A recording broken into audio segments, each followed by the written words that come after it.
नमस्कार, स्वागत है आपका संभाग पोस्ट न्यूज में। आइए करते हैं खबरों की ओर रुख।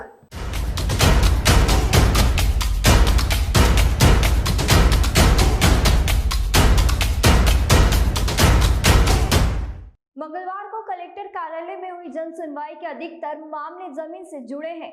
वहीं कई पारिवारिक मामले भी सामने आए हैं। लगातार जमीनों पर अवैध रजिस्ट्री कर कब्जा करने वाले भू माफियों को लेकर एडीएम पवन जैन ने जांच के निर्देश भी दिए हैं। दरअसल कलेक्टर कार्यालय जन सुनवाई में वैसे तो कई जन मुद्दे सामने आए हैं, लेकिन इंदौर की राहुल गृह निर्माण सहकारी संस्था द्वारा अग्रसेन चौराहे पर स्थित पैतृक 7:30 एकड़ जमीन जिसकी फर्जी रजिस्ट्री का मामला सामने आया, जिसमें कांग्रेसी नेता चंदू कुरील द्वारा फर्जी रजिस्ट्री बनाकर जमीन पर कब्जा कर दुकानें संचालित करने का पीड़ित परिवार ने आरोप लगाया है। इसी के साथ उनके द्वारा कार्यवाही की जाने को लेकर आरोपी पक्ष द्वारा लगातार जान से मारने की धमकी भी दी जा रही है। ये मेरे परिवार की एक पैतृक संपत्ति है जिसके खिलाफ आज हम जन सुनवाई में हमारा आवेदन देने आए हैं। ये संपत्ति अग्रसेन चौराहे पर स्थित है, 7.5 एकड़ है और ये हमारी पैतृक संपत्ति है जो हमें होलकर स्टेट से मिली हुई है। इस पे धोखाधड़ी से लोगों ने, एक गृह निर्माण संस्था है राहुल गृह निर्माण संस्था, उसने धोखाधड़ी से इस पर रजिस्ट्री की हुई है और ये ज़मीन कागज़ों में भी हथियाई हुई है और फिज़िकली भी इस ज़मीन पे कब्जा करके रखा हुआ है। कई लोगों ने, जो बड़े बड़े व्यापारी हैं, उन लोगों ने धोखाधड़ी से यहाँ पे दुकानें, कारखाने सब खोले हुए, जो गैरकानूनी भी हैं, अवैध कब्जा भी है और अतिक्रमण कर कर उन्होंने बिना ही किसी परमिशन के सब बना के रखे हुए हैं। ये घटना सर, ज़मीन तो हमारी ये सन 1925 से हमारे पास है और ये जो घटना है ये धीरे धीरे यहाँ पे किराएदार आते गए, इकट्ठे होते गए और मेरे परिवार वाले, जैसा कि आप देख रहे हैं, लोग सक्षम नहीं थे कि जाएं, वो डराते धमकाते थे, किसी भी शासकीय सेवा में काम करने, शिकायत करने से मना करते थे। और जब भूमाफिया आया, भूमाफिया अभियान, उसके तहत इन लोगों से वो रिस्पॉन्सिबिलिटी इन्होंने हमें दी और अब हम अपनी ज़मीन के हक के लिए खड़े हुए हैं।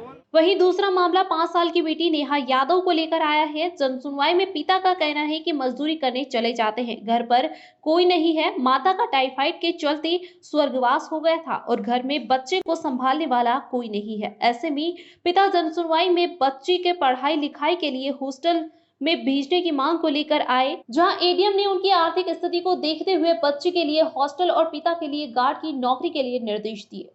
मैं मेरी छोरी को लेकर आया था, मेरी बिटिया है, मेरी मम्मी थी तो शांत हो गई। इसकी घरवाली जो थी पहले 2017 में शांत हो चुकी थी। पापा भी नहीं है मेरा, अब ये अकेली है, तो इसके लिए आया था मैं। क्या मांग लेके? कि इसकी पढ़ाई लिखाई हो जाए, इसका हॉस्टल में कहीं रहने का हो जाए।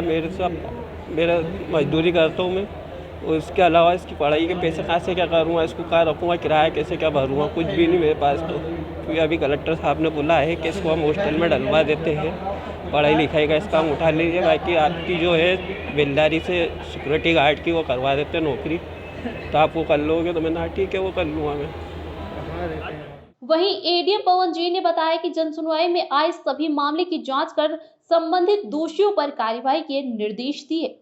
कि उनका ये कहना था कि साहब हमने जो ज़मीन ली है, मुझे नहीं पता था कि वो सरकारी भूमि है, मंदिर की भूमि है, लेकिन जिन लोगों ने हमें ज़मीन बेची है उन लोगों पर कार्रवाई की जाए और हमारा पैसा हमें उनसे दिलाया जाए। मैंने एसडीएम को बोला है कि जिन लोगों ने शासकीय भूमि की रजिस्ट्री निजी बता के की है, उनकी अन्य संपत्तियों की जाँच करें कि उनके पास और कौन कौन सी संपत्तियाँ हैं, और जाँच के बाद यदि उनकी जो संपत्तियाँ पाई जाती हैं तो उसके मानते हुए कि इस भूमि को विक्रय करके, शासकीय भूमि को विक्रय करके उनके द्वारा ये संपत्ति बनाई गई है, जब्त करें और साथ में जो पैसा जिन लोगों ने दिया है उनको पैसा वापस दिलाएं। एसडीएम जूनियर इंदौर को बताया गया है, वो उस पर कार्रवाई कर रहे हैं।